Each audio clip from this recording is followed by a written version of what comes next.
You are just basically telling me that violence is only appropriate if it's state sanctioned. Do you understand? That's not a particularly unique position that you're taking. It's a very common one. And that in and of itself is like the silly argument.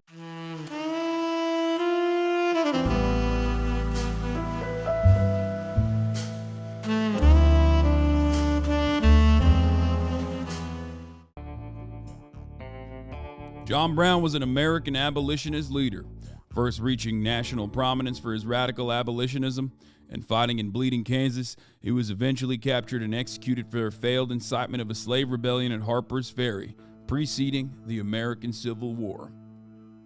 One of the generals that actually ended up capturing him when he took over Harper's Ferry went on to become one of the more famous generals. You might know him as Mr. Robert E. Lee. That's right.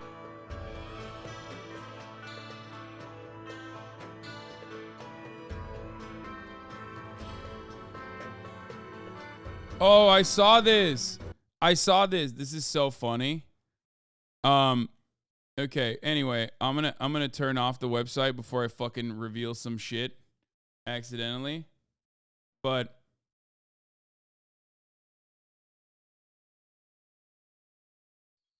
look at this. I saw this tweet sequence that over when I was in Japan. This was really funny. Oh fuck. Oops. Hold on. Let's put myself back here. Okay. The Life and Letters of John Brown, Liberator of Kansas and Martyr of Virginia, scholar select by Franklin Benjamin Sanborn. This guy with a fucking Ukrainian flag in the bio goes, he was a psychopathic serial killer who happened to pick the right side. That's insane, dude. That's insane. 0 likes, 94 quote tweets, by the way. I've never seen a ratio like that. That thing is all sorts of fucked up. Like, yeah, he killed slavers, bro. Are you fucking insane? You can't have a Ukrainian flag in your bio, talk about Russian orcs all fucking day, and act like, it's justifiable to kill every Russian person, and then turn around and be like, but the slavers in America, those guys could not have been fucking murdered like that. Like, are you insane?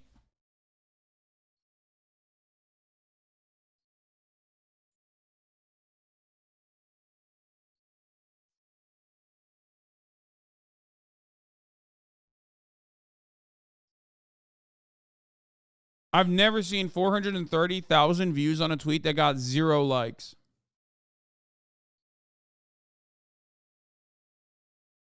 Oh, yeah, this is the second time he was saying this, by the way. I saw this as well.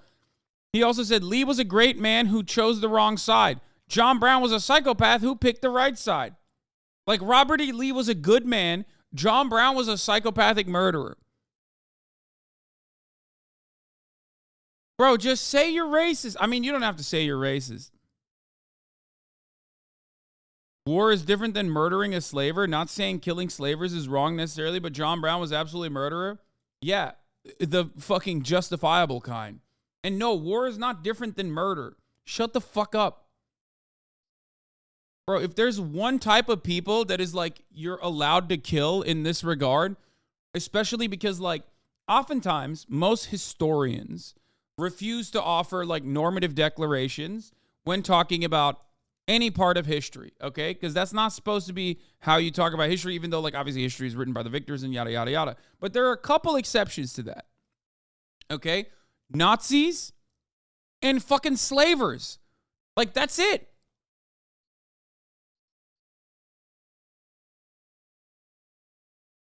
Also, another guy with 69 in his name. I love that. Pisces Boy 69 and Achilles 69 defending one another. The 69 Coalition.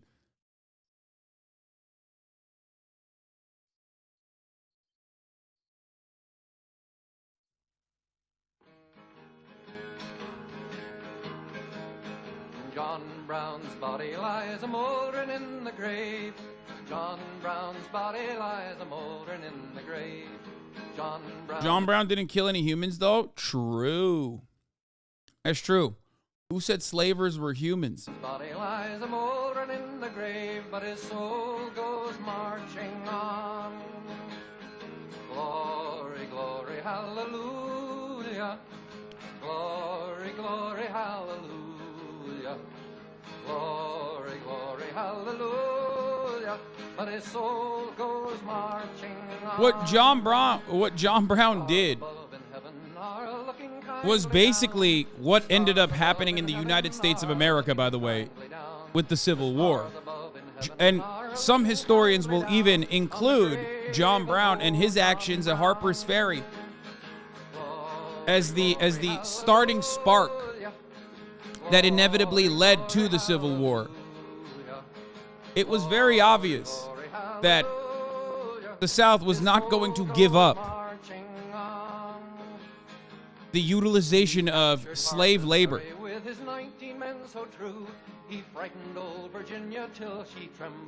It is seen as a catalyst. And John Brown himself understood this as he routinely looked for support from other parties. And at the end of his life, when he was slated to be executed in the aftermath of being captured at Harper's Ferry, he wrote and regularly talked about how my death should not be in vain, but instead should be a lesson for all. He understood the assignment. He knew what his job was. He knew that the only way for true freedom for black people in America was going to come through violence. And he was right.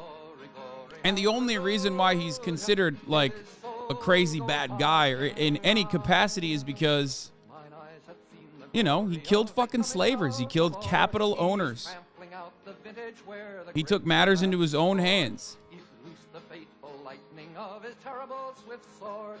He was a terrible leather guy, though. He was just not good at business. Let's be real. That is like the one thing he wasn't good at. He was good at fucking. He was good at following through on his genuine, genuinely held convictions. He was just fucking awful at leather work. Like, I mean, he just failed at business a lot. Like, he routinely took L's when it came to like being a capital owner and trying to do any kind of operations. He was not the best planner either. But that's it.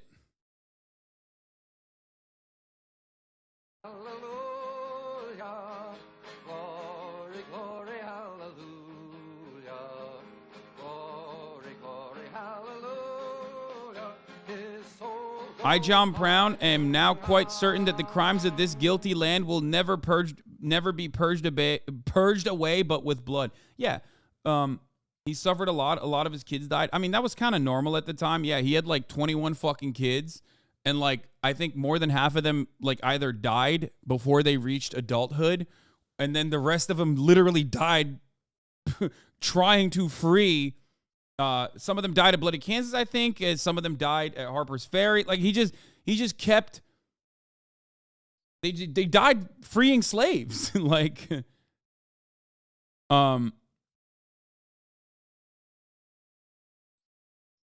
So.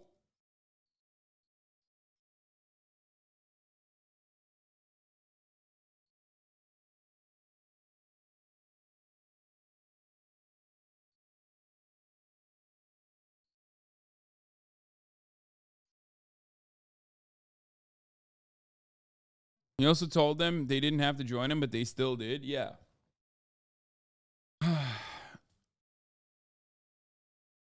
You could make an argument that his resorting to murder turned people off from the abolition movement. Bro, you are in 2023. What are you talking about? How are you making the Protestant-ass argument like that they made back then?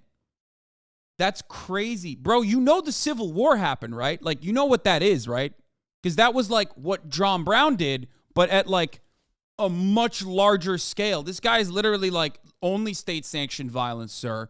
Anything else other than that, completely unacceptable. I have eaten the bait, hook, line, and sinker. What are you doing? It's like how if we murdered oil execs, future generations would look back on it as justified, but it's still murder, and we would be seen as extremists. Like, what are you talking about?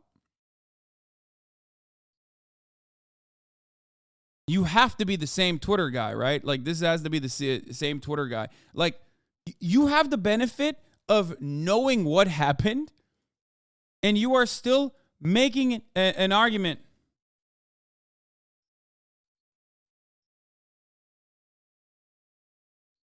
It doesn't make sense. Like, what do you think? What do you think happened after? What do you think the Civil War was about? I don't understand. The slaveholders were not going to give up their slaves without violence. Everyone knows this. Yeah. Also, the maintenance of slaves was ongoing and unimaginable amounts of violence. You know that, right? Like, that's what the other thing is that people don't often recognize, which is that the maintenance and continuation of slavery could only be conducted through unimaginable amounts of violence that was unfortunately normalized at the time and still desperately normalized through historical revisionists such as the Daughters of the Confederacy. Okay? That's why I'm always like, bro, but do you not see what they were doing? Like, that's crazy. And that violence was legalized. So you, at the very least, know that was fucked up now. I hope. Holy shit, it's 2023, you know? But you're still saying like, oh, but what he did was murder. It's like, oh, okay, I didn't realize like you needed a fucking letter from the government saying that it's okay. And then only then will this guy actually get on board with that. You know? Don't get me wrong. I fuck with John Brown and agree that what he stood for. I just don't think murder happening outside of a war situation is particularly effective. Yeah, I already understood your point, and but you're failing to recognize why I think your point is null and void and stupid. You are just basically telling me that violence is only appropriate if it's state sanctioned. Do you understand? That's not a particularly unique position that you're taking. It's a very common one, and that in and of itself is like the silly argument. Yes, they deserved it, and yes, we know that he was right, but he was absolutely crazy fuck who thought he was sent by God to murder people. No, he thought he was sent by God to emancipate, slaves, free them. That's what he thought he was going to do, and he was right.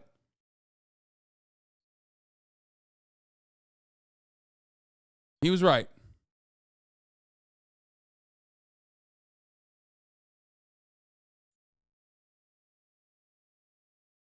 I bet that dude would justify murdering his kidnapper or the kidnapper of his family. Look, the reason why people had to take matters into their own hands and engage in like individual acts of violence is because when you have the state normalize this level of violence, like, and no one is doing anything about it, and you see hundreds of thousands of people suffering right in front of your fucking eyes, sometimes it's a little justifiable to, go outside of the boundaries of what is acceptable, what is deemed appropriate in civil society. Okay? It is in no way, shape, or form any different than like if you knew someone was fucking kidnapped and you thought the state wasn't going to help and you took matters into your own fucking hands. There's thousands of movies about how sick it is. If someone was talking about radical Jews freeing others from Holocaust internment camps, that chatter wouldn't have said shit. Exactly. Like before, chatter's like, before World War II, it was really fucked up if like someone went into concentration camps and executed the fucking Nazis there. You know what I mean? That's a great take. But that's because, your ancestors weren't potentially linked back to slavery in the same, your ancestors were not linked back to Nazi Germany the same way that some of your ancestors are linked back to slavery, or you like hold on to that for some fucking weird reason as though it's like actual heritage.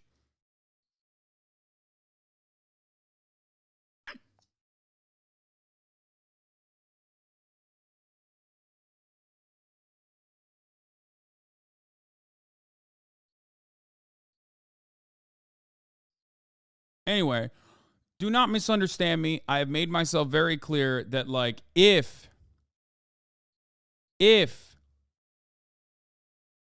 the if Reconstruction was conducted in more violent ways where the Southern aristocracy was truly wiped out, okay, rather than babied and conceded to, because they made a lot of fucking demands, America would not be as fucked as it is currently. America never repaired the racial wounds that it had created, it had opened up. That's why you had segregation. By the way, yeah, it's called Bloody Kansas for a reason. Pro-slavery activists were literally invading and attacking, including murdering anti-slavery voters. That was the other part of it. Like, those motherfuckers came into Kansas. Like, the fucking, I know that, you know, people will say, oh, well, so did, like, you know, the anti-slavery activists came into Kansas. They're like, but for the most part, those cocksuckers were from Missouri. What the fuck are you doing in Kansas, dog? They were like, nah, brother, we love slavery so much, I'm gonna come in here and fucking kill them. I'm gonna kill you. How dare you try to free slaves? Fuck you. It's like, bro, what are you doing? And it's always the same. It's always the same attitude that, like, these conservative reactionary psychopaths have, where it's not enough that they have their own fucking slaves in Missouri. It's like they got to ride for slavery elsewhere. You know what I mean? And it's like, what the fuck are you doing?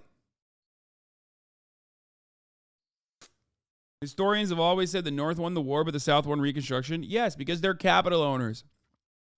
And those in positions of power in the North were also capital owners. And capital owners have class solidarity. So the capital owners in the North, even though the Republican Party's original inception literally had the mantra of abolishing slavery in the South and abolishing wage slavery in the North, right? They very quickly shook those radical roots that I might even say it were teetering, bordering on what some might even call Marxist or socialist. Okay?